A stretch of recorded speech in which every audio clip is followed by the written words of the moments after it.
I first learned of these two guns were gifted to the city of Mons through being posted to Lethbridge, Alberta, and on the wall was a piece of paper and a frame that talks about this. As a Canadian gunner, I didn't know this story as part of the Canadian heritage of the artillery, so I wanted to learn more.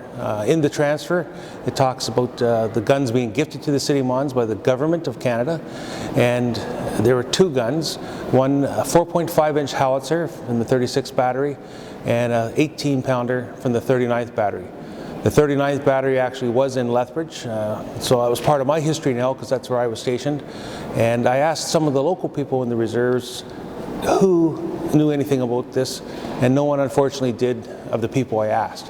So I then took it upon myself as a gunner to learn more on my own history and heritage. There's a story to be told here, and so I just had to try and figure out what that story was.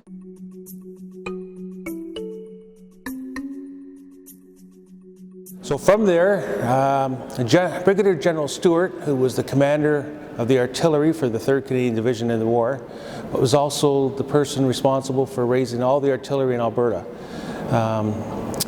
During World War I, all the artillery came from Lethbridge, although members of the gunners came from across Canada and Alberta. So I know that he had done a trip to Mons for the 50th anniversary of the Great War, and so he was also interviewed by the CBC. And so I had to kind of track down his personal files through the National Archives, the Provincial Archives, and the City of Lethbridge Galt Museum and Archives. By piecing together all these different pieces of information scattered throughout the country, I kind of had more of a focus to research, and I went over to Mons to see the guns because I knew they were there.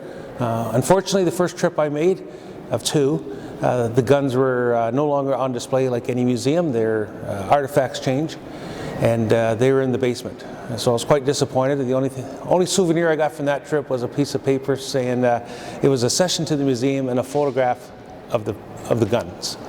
The second trip, Mons was currently had closed their long-term military museum, and all their artifacts were off-site in storage. So I was able to get to that site, and I saw both guns finally after two trips to be able to see and touch the guns and to see that part of Canadian history.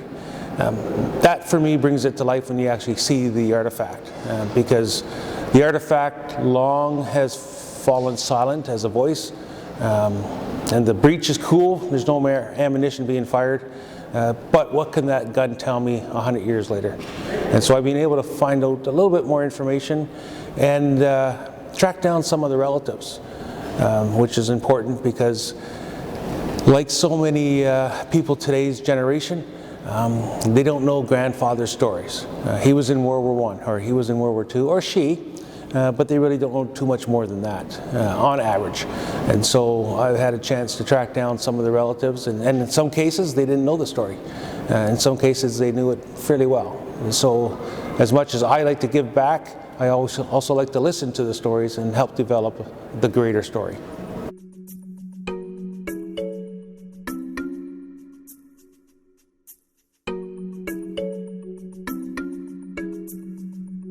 So during the gun behind me here, the 39th battery, 18 field pounder,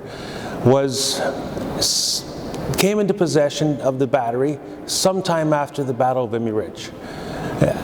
From what I can understand through the history, the battery went over the ridge, and they deployed, and they were there for 105 days. That's the longest deployment in one location. In that time frame, there were 6 guns in a battery. Each of the guns were destroyed 3 times. So they lost 18 guns within 105 days. And so somewhere after that, they were withdrawn and replaced the guns. And that's where this gun came into the possession, likely sometime after that time frame. Don't know exactly yet when, but that's at least a leaping off point for us to determine when this gun could possibly be used by the 39th.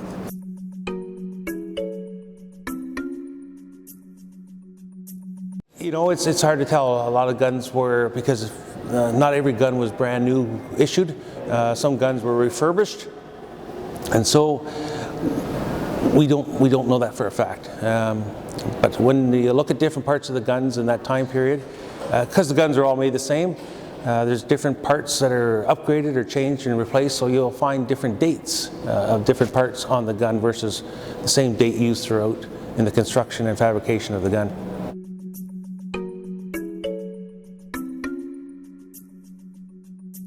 They're very robust, being the field artillery and supporting the infantry. They would move with the infantry. In the last 100 days, there's a lot of movement as opposed to the trench warfare. And so when they're trying to keep up, the guns would be well used, we'll say, in trying to keep up. And how that, the location too, sometimes impacts the counter battery if they were being shot at as well. As you can see, there is some obvious damage. I don't know exactly how that happened, but some wear and tear has been definitely shown.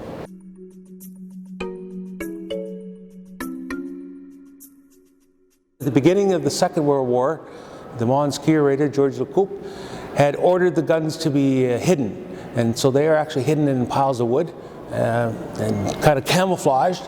The wood fed the soup kitchen. And so the Germans, they knew the guns were there.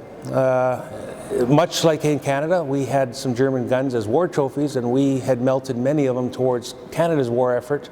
If the Germans had captured these guns, their fate would probably be the same. They would have been melted down for their war effort. And so we can thank the curator of the Mons Military Museum that the guns were saved, but he also buried the Canadian and the British collections of artifacts that the Mons Museum had. And so after the war, these were recovered and now part of their collection. So we were very thankful that the guns were saved to tell us the story 100 years later.